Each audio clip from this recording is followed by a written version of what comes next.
जरूर दिखाइए। और हमारे साथ political analyst DK Dubey ji भी जुड़े हुए हैं। डीके दुबे जी, वैसे तो हर नेता जब अपने गढ़ में जाता है बड़ी गर्मजोशी से उसका स्वागत होता है, लेकिन प्रधानमंत्री नरेंद्र मोदी का जिक्र हो और साथ में गुजरात हो तो तस्वीरें जो देखने को मिल रही हैं पूरा विश्व हमेशा देखते रहता है। और ना सिर्फ गुजरात, मैं ये भी कहना चाहूंगी, चाहे देखिए गुजरात से निकल करके ये उत्तर प्रदेश तक का सफर इन्होंने तय किया, वाराणसी में भी जब ये उतरे सड़कों पे तो ऐसी हुजूम, गजब की लोकप्रियता लोगों में इनकी देखने को मिल रही है। सत्य तो यह है कि जब सभी का चुनाव खत्म हो जाता है तब मोदी जी का चुनाव शुरू होता है। और मोदी जी की लोकप्रियता का केवल हिंदुस्तान में क्यों बात करते हैं, मोदी जी की लोकप्रियता पूरे वर्ल्ड वाइड है। जब आपने अभी G20 की समिट देखी होगी तो G20 की समिट में वर्ल्ड लीडर्स का क्रेज आपने देखा कि कैसे मोदी जी की तरफ बाइडेन खींच कर आते हैं, कैसे मैक्रोन खींच कर आते हैं। तो मोदी जी का मुझे लगता है कि ईश्वर की इतनी कृपा है उनके ऊपर कि वो शत्रुहंता योग लेकर आए हैं। जो उनके विषय में निगेटिव सोचता है वो स्वयं परास्त हो जाता है। और मोदी जी के क्रेज के बारे में तो कुछ कहा ही नहीं जा सकता। आज की भारतीय जनता पार्टी जिस उच्च शिखर पर है उसके पीछे अगर हम, हालांकि होती तो पूरी पार्टी है, कार्यकर्ता इन्वॉल्व होते हैं, लेकिन अगर सिंगल नाम की बात करेंगे कि भाई इसके पीछे क्या है, तो नेतृत्व तो निश्चित रूप से नेतृत्व के हाथ में बात जाती है। और नेतृत्व तो मोदी जी जैसा हमारे देश को मिला है, केवल ये भारतीय जनता पार्टी की बात नहीं है, ये पूरे देश को जिस प्रकार का नेतृत्व मिला है, मुझे लगता है कि ये दैवी कृपा से कुछ कम नहीं है। अब जिस प्रकार से आप ये देख रहे हैं, शाम का समय है और महिलाएं, बच्चे, कभी भी हमने रैलियां देखी हैं, बहुत कुछ देखा, लेकिन महिलाएं बच्चे घर से निकलकर बाहर आए और रोड पर खड़े हों। और मोदी जी का दिल देखिए कि वो प्रधानमंत्री हैं, कितनी सारी सिक्योरिटी थ्रेट्स उनके ऊपर रहती हैं, उसके बावजूद जनता के बीच में किस प्रकार से जा रहे हैं। ये एक चमत्कारी नेता ही कर सकता है जिसको इतना कॉन्फिडेंस हो कि मैं अपने प्रदेश में जा रहा हूं और हमारे प्रदेश में मेरे लोगों के बीच में जा रहा हूं, जिनके बीच में पलकर मैं बड़ा हुआ, तो वहां कोई सिक्योरिटी थ्रेट नहीं हो सकता है, जिनसे अपना काम करती हैं। लेकिन ये नेतृत्व का, ये व्यक्तित्व का जो प्रभाव है वो दिख रहा है। मुझे लगता है कि ये हमारे देश का सौभाग्य है कि हमको मोदी जी जैसा नेतृत्व मिला। बिल्कुल सही कहा आपने। प्रधानमंत्री नरेंद्र मोदी देखिए जहां से गुजरते हैं, चाहे बच्चे हो, हमने देखा है किस तरीके से वो कई बार प्रोटोकॉल तोड़ के भी उनके बीच चले जाते हैं, लोगों से मिलते हैं। सुबह देखिए 3 रैलियों को संबोधित करना और फिर शाम में 54 किलोमीटर तक लंबा रोड शो, गजब का उत्साह लोगों में भी देखने को मिल रहा है। लेकिन ये एक ऐसा नेतृत्व, एक ऐसा नेता जो लोगों के बीच हमेशा रहते हैं। और चाहे देखिए चुनाव जीत जाने के बाद भी लोगों के बीच जाना वो नहीं भूलते। ऐसा नहीं है कि सिर्फ चुनाव है तो उस बीच वोट मांगने गए, शुक्रिया अदा करना भी लोगों का नहीं कभी भूलते हैं। और यही वजह है कि लोगों से इनकी ऐसी कनेक्टिविटी और इतना अपार प्यार मिलता है। असल में क्या है कि मोदी जी कोई ऐसे नेता नहीं है जो जन्मजात चांदी की चम्मच लेकर पैदा हुए हों। मोदी जी एक चाय की दुकान से सफर शुरू करके और प्रधानमंत्री और फिर अंतरराष्ट्रीय फोरम तक गए हैं। इसलिए जो व्यक्ति जमीन से जुड़ा रहता है और जमीन पर जिसके पैर रहते हैं, निश्चित रूप से ऊंचाई पर जाने के बाद भी जमीन उसको दिखती है, जमीनों से संवाद होता है, लोगों से संवाद होता है। और नेता वही है जिसका संवाद होता है।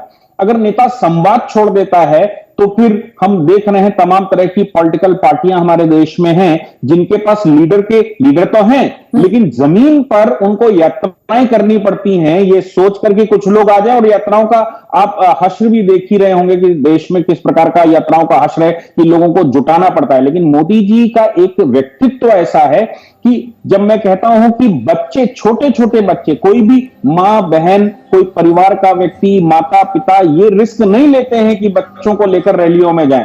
लेकिन यहां आप छोटी छोटी बच्चियां देख रहे हैं, महिलाएं देख रहे हैं, बुजुर्ग देख रहे हैं। ये क्रेज के अलावा कुछ नहीं है, ये दैवी शक्ति के अलावा कुछ नहीं है। ये ईश्वर की कृपा भारत पर है कि हमको इस प्रकार का नेता मिला है।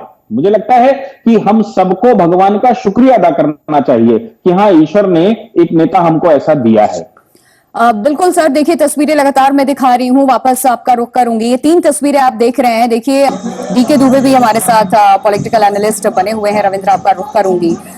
डीके दुबे जी, ये तस्वीरें जो हमें देखने को मिलती है, प्रधानमंत्री नरेंद्र मोदी खुद ही क्यों ना हो, लेकिन बात जब जनहित की होती है तो सबसे सर्वोपरि प्रधानमंत्री नरेंद्र मोदी जनता को सामने रखते हैं। और जिस वीआईपी कल्चर को लेकर के, हालांकि रविंद्र से जो मैं सवाल कर रही थी सर, आपने भी सुना होगा, मैं चाहूंगी इस पे अपना रिएक्शन दीजिए आप, क्योंकि एक बहुत स्ट्रांग मैसेज जाता है जनता के बीच में।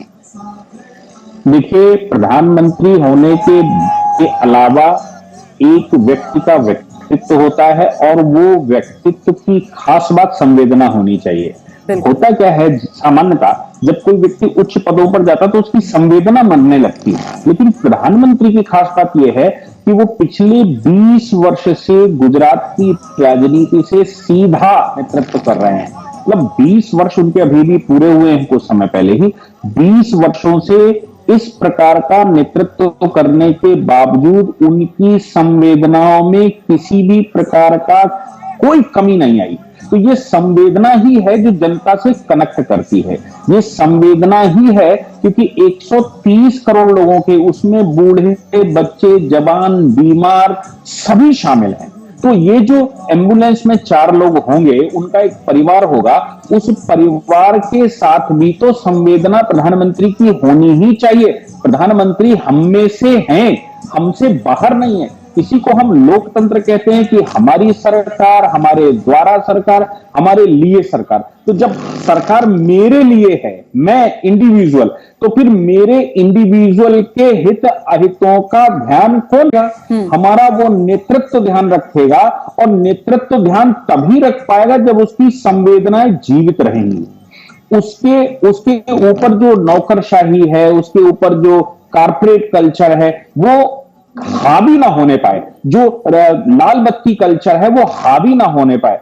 अगर ऐसा कर पाते हैं तो ऐसा लीडर चिरजीवन अनंत समय तक याद किया जाता है। तो मुझे लगता है कि हमारे प्रधानमंत्री जी इस प्रोटोकॉल के बीच में, जबकि हम सब जानते हैं कि सबसे स्ट्रांग प्रोटोकॉल अगर किसी का देश में होता है तो वो प्रधानमंत्री का होता है। और प्रधानमंत्री, हमारे प्रधानमंत्री के ऊपर तो तमाम तरह के खतरे भी रहते हैं। आपको याद होगा 2014 के चुनाव में जब वो पटना में जनरैली कर रहे थे और बॉम्ब फूट रहे थे, और वहां पर कितने लोग पकड़े गए थे, और उसके बावजूद प्रधानमंत्री इस प्रकार की सभाओं में लगातार जाते हैं और ये अनुमति देते हैं। ये आप, ऐसा नहीं है कि ये उस समय एम्बुलेंस आ गई होगी और प्रधानमंत्री जी से पूछ लिया गया होगा तो उन्होंने कहा होगा निकलने दो। ये पहले से उनके स्वभाव को, उनका जो भी स्ट्रक्चर रहता है या जो उनकी सिक्योरिटी रहती है, उस सिक्योरिटी को ये निश्चित रूप से मालूम होगा कि अगर प्रधानमंत्री को पता लगता है कि एम्बुलेंस रुक गई और एम्बुलेंस में बैठा किसी व्यक्ति को नुकसान हो सकता है, तो प्रधानमंत्री जी हमारी खैर नहीं छोड़ेंगे।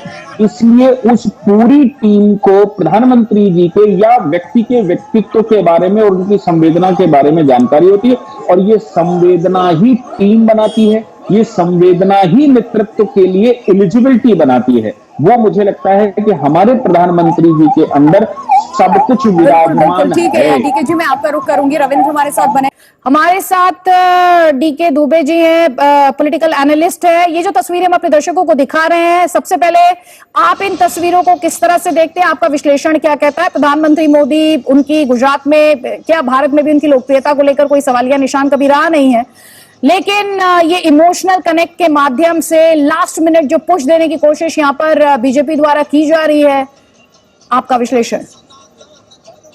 देखिए, मेरा मानना यह है कि इसमें कोई शक नहीं है कि प्रधानमंत्री मोदी में दैवी कृपा है, और दैवी कृपा इस तरह की है कि 72 साल की उम्र में एक व्यक्ति सुबह से लेकर शाम तक काम कर रहा है, और जिस प्रकार की तस्वीरें आप दिखा रहे हैं उसमें कहीं से भी शिथिलता नहीं नजर आती है। ऐसा नहीं नजर आता कि वो कहीं से भी उनको उनके शारीरिक कोई समस्या आ रही है या कुछ ऐसा हो रहा है। तो ये दैवी कृपा ही है। दूसरी बात ये है कि पॉपुलैरिटी के मामले में केवल आप गुजरात क्यों लेते हैं, उनको पूरे देश क्यों लेते हैं? अंतरराष्ट्रीय स्तर पर G20 का जब अभी सम्मेलन हो रहा था, तो G20 में अंतरराष्ट्रीय लीडर्स ने किस प्रकार हाथों हाथ प्रधानमंत्री को लिया और किस प्रकार से भारत का प्रभाव वहां बढ़ा है वो देखने में नजर आता है। और पूरे वर्ल्ड वाइड जहां कहीं भी प्रधानमंत्री जाते हैं, अगर वो अमेरिका जाते हैं तो वहां पर उनकी कॉन्फ्रेंसेस होती हैं, बड़े बड़े उनके कार्यक्रम होते हैं, लोग आकर्षित होते हैं, उनसे मिलना चाहते हैं। तो इसमें कोई शक नहीं और कोई प्रश्न खड़ा नहीं कर सकता कि प्रधानमंत्री जी की लोकप्रियता में किसी भी प्रकार का कोई कमी आई। प्रधानमंत्री की लोकप्रियता लगातार डे टू डे बढ़ रही है। दूसरी बात यह भी है कि माननीय प्रधानमंत्री जी संवेदना उनके अंदर है। आप सोचकर देखिए कि एक व्यक्ति किस स्तर पर सोचता है कि भारत में लोगों के पास शौचालय नहीं, तो शौचालय के स्तर पर कि टोटी का नल का पानी नहीं है, उस नल के पानी के स्तर पर लोगों के पास घर नहीं है, उनको घर, माताएं बहनें चूल्हा जलाती हैं तो उनकी आंखों में समस्या आती है, कंडा या चूल्हा जलाती हैं, तो वो कैसे दूर किया जाए। मुझे लगता है कि ये सब कुछ मिला जुलाकर अगर देखा जाता है तो ऐसा कोई समुदाय, ऐसा कोई व्यक्तित्व, ऐसा कोई देश में परिचय नहीं बचता है जो कि प्रधानमंत्री से प्रभावित नहीं है। वो अलग बात है कि पॉलिटिकल सिस्टम में और जो रेवल्यूशनरी जो चुनाव लड़ने वाली पार्टियां हैं, वो पार्टियां आपस में सोच सकती हैं, उनके मन में कुछ हो सकता है और उनके प्रभाववश कोई स्टेटमेंट दे सकता है। लेकिन मुझे नहीं लगता कि प्रधानमंत्री के पॉपुलरिटी के मामले में किसी को भी कोई संदेह हमारे देश में है। बिल्कुल। और मेरे सहयोगी रविंद्र कुमार भी लगातार हमारे साथ है। रविंद्र कुमार हैं और डीके दुबे जी भी हमारे साथ हैं। डीके दुबे जी, यहाँ पर एक तरफ हम परसेप्शन वॉर की बात कर रहे हैं, दूसरी तरफ ग्राउंड पर जो रियलिटी है, ट्रेडिशनल फाइट कांग्रेस और बीजेपी के बीच, लेकिन आम आदमी पार्टी की एंट्री, आम आदमी पार्टी कह रही है कि कांग्रेस 27 साल में जो काम नहीं कर पाई, आम आदमी पार्टी उसे कर दिखाएगी। लेकिन आम आदमी पार्टी की एंट्री को और उसकी ग्राउंड पर प्रेजेंस को, खासतौर पर सूरत और जो उससे एडजॉइनिंग एरियाज है वहां पर, कैसे देखा जाना चाहिए?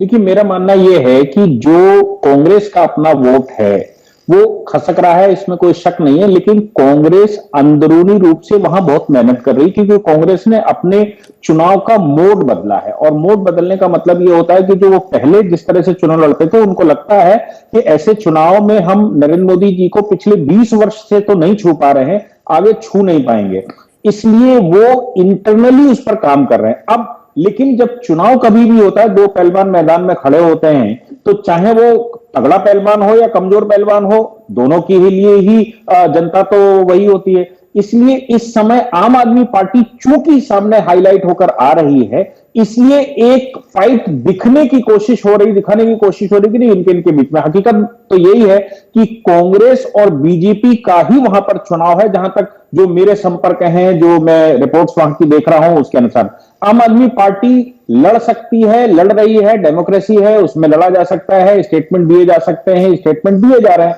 और वो अपने कैंडिडेट वहां खड़े करने में सफल हो गए, ये भी उनकी उपलब्धि है। नहीं तो मुझे नहीं लगता कि उनका बेस है। जैसा अभी पीछे बात हो रही थी कि चुनाव लड़ने के लिए कैडर की जरूरत पड़ती है और कैडर जो है, मुझे नहीं लगता कि आम आदमी पार्टी के पास वहां कैडर है।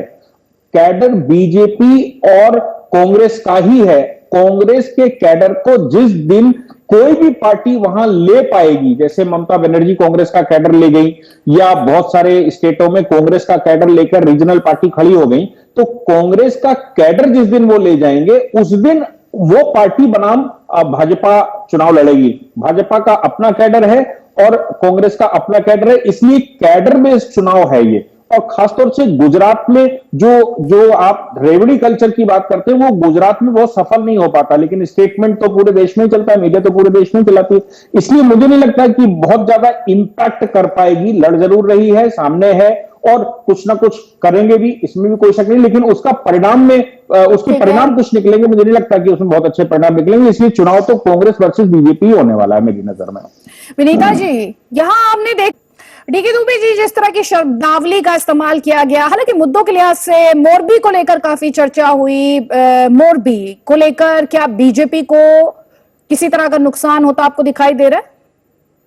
नहीं, फिलहाल तो अभी कोई नुकसान ऐसा, हालांकि वो घटना ऐसी है जो हृदय को भेद देती है, लेकिन मुझे नुकसान के रूप में वो नहीं दिख रहा है। दूसरी बात, एक बात और है कि भारतीय जनता पार्टी के सामने कांग्रेस का लीडर है कौन?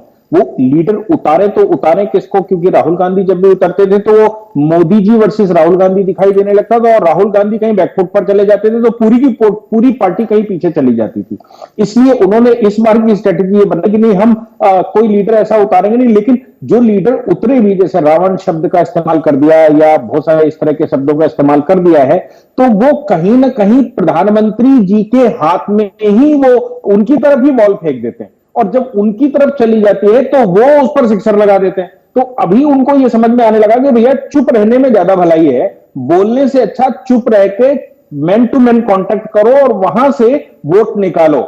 आम आदमी पार्टी के पास चूंकि कैडर नहीं है, इसलिए आम आदमी पार्टी तो वो कंपेन उसी तरह की कर रही है कि वो भाषणबाजी में विश्वास कर रहे हैं, नीचे जाने के लिए उनके पास क्या है पता नहीं, लेकिन कांग्रेस निश्चित रूप से नीचे की तरफ जा रही है। और ये तो पक्की बात है, पिछले 20 साल का इतिहास है कि प्रधानमंत्री जी को, माननीय मोदी जी को जिस किसी भी व्यक्ति, संस्था या राजनीतिक दल ने सीधा सीधा कटघरे में खड़ा किया है, उसने अपनी अपहानि की है। प्रधानमंत्री जी को तो उन्होंने खिलाया ही है। ये एक स्वाभाविक प्रक्रिया जो हमारे देश के मस्तिष्क में रहता है, उसके अनुरूप हुआ ही है।